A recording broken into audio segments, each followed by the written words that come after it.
తమిళనాడులో ఎంతమంది కమల్ హాసన్ ఫ్యాన్స్ భారతీయుడు టూని డే వన్ చూసారో తెలియదు కానీ ఆంధ్రప్రదేశ్లో మాత్రం ఆంధ్రప్రదేశ్లో కమల్ హాసన్ ఫ్యాన్స్ ఎవరు ఉంటారులే, నాలంటోడు ఎవడో ఇద్దరు ముగ్గురు తప్ప. ఓ మహా అయితే ఓ 100 మంది ఉంటారు కానీ ఆంధ్రప్రదేశ్లో రామ్ చరణ్ ఫ్యాన్స్ మాత్రం డే వన్ చూశారు భారతీయుడు టూ. ఎగబడి మరి టికెట్ల ముందే 3 రోజుల ముందే బుక్ చేసుకుని మరి చూశారు, ఎందుకంటే వాళ్ళకి భయం.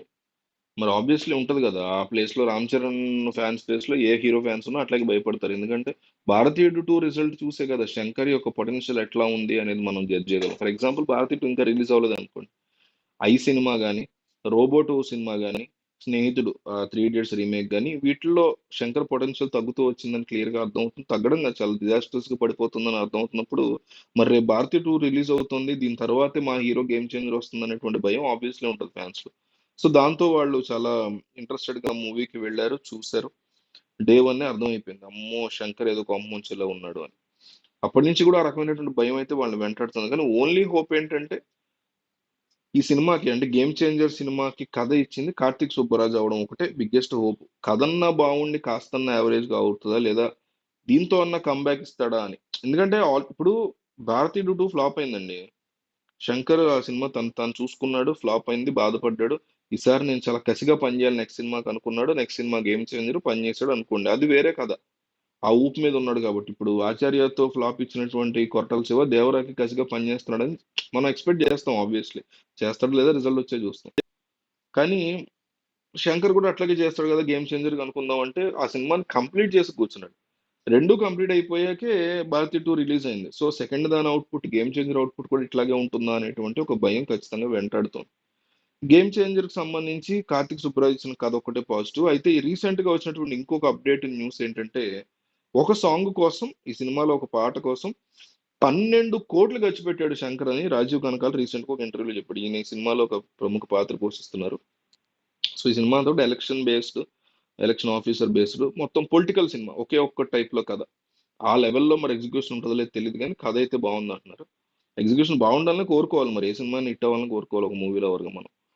అయితే ఈ ఒక పాటకి 12 కోట్లు ఖర్చు పెట్టడం అనేది, ఇప్పుడు దిల్ రాజు నిర్మాణంలో వస్తున్నటువంటి సినిమా మొదటి నుంచి కూడా దిల్ రాజు అంత పెట్టుకుంటారా లేదా, ఆయన వెనకడుగేస్తారేమో అనుకో. మొత్తానికి కుదిరింది, తమన్నా తీసుకున్నారు, అనిరుద్ధుని కూడా కాదని. సినిమా అయితే పట్టాలెక్కింది. కానీ ఒక పాటకి 12 కోట్లు అంటే పిచ్చెక్కిపోతున్నారు జనాలు. శంకర్ ఫస్ట్ నుంచి తెలిసిందే, జీన్స్ సినిమా నుంచి చూస్తున్నాం శంకర్ని, జెంటిల్మెన్ నుంచి చూస్తున్నాం. జెంటిల్మెన్ టైంలో అర్జున్ని పెడుతూ డెబ్యూ చేస్తూ కూడా భారీ లెవెల్లో శంకర్ ఖర్చు పెట్టించాడు అప్పట్లో, కాదంట్లా. కానీ అప్పుడు వేరు ఇప్పుడు వేరు, అది డెబ్యూ పోనీ పోతే పోతే అక్కడి నుంచి వెళ్ళిపోయాడు శంకర్, ఎవడు తెలియపోయాడు. కానీ ఈరోజు శంకర్ యొక్క భయంకరమైన డౌన్ఫాల్ నడుస్తున్న టైంలో ఒక పాటకి 12 కోట్లు శంకర్ పెట్టాడంటే, ఇది ఒక, ఇది ఏమనాలి, ఎరగెన్స్ అనాలా, లేకపోతే దాన్ని ప్రొడ్యూసర్ పట్ల ఒక నెగ్లిజెన్స్ అనాలా. పరిస్థితి బాగాలేనప్పుడు, తన కంబ్యాక్ సరిగ్గా లేనప్పుడు పాటలకు అంత ఖర్చు పెట్టడం అనేది ఖచ్చితంగా తప్పేది.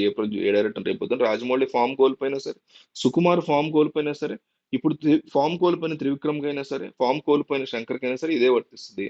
ఒక డైరెక్టర్ తన కంబ్యాక్ సినిమాలో స్టోరీ మీద ఖర్చు పెట్టాలి.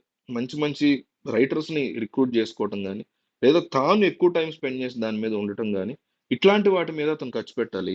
అది ఎంత పెద్ద డైరెక్టర్ అయినా అవ్వచ్చు.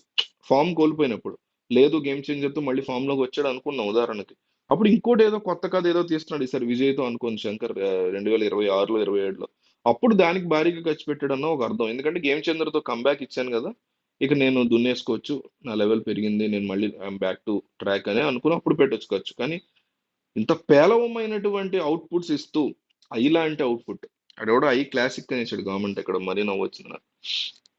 I is a very normal and below average movie. తెలుగులో కాస్తంత బిలో యావరేజ్ ఆడింది, తమిళ్లో హిట్ అయింది శంకర్ బ్రాండ్ వల్ల. ఆ తర్వాత బ్రాండ్ పడిపోతూ వచ్చింది, రోబోట్ అసలు ఆడలేదు, అన్ని చోట్ల డిజాస్టర్ అయింది. సో అట్లాంటి పరిస్థితుల్లో ఉండగా ఒక పక్క భారతీయుడు అవుట్పుట్ అప్పటికే ఆయన చూసుకుని ఉంటాడు, అయినా కానీ ఆయన తెలియకపోవడం, గేమ్ చేంజర్ కి 12 కోట్ల పాటకు ఖర్చు పెట్టడం, దేని కోపడుతున్నారు ఫ్యాన్సే కదా. ఒక మూవీ లవర్ గా ఎవరైనా సరే కోపడాలి. శంకర్ లాంటి వ్యక్తికి మనం చెప్పే పరిస్థితి వచ్చిందంటే చాలా బాధాకరమైనటువంటి విషయం. సో గేమ్ చేంజర్ కి 12 కోట్ల ఒక పాటకి పెట్టడం అనేటువంటి న్యూస్ అయితే వైరల్ అవుతుంది.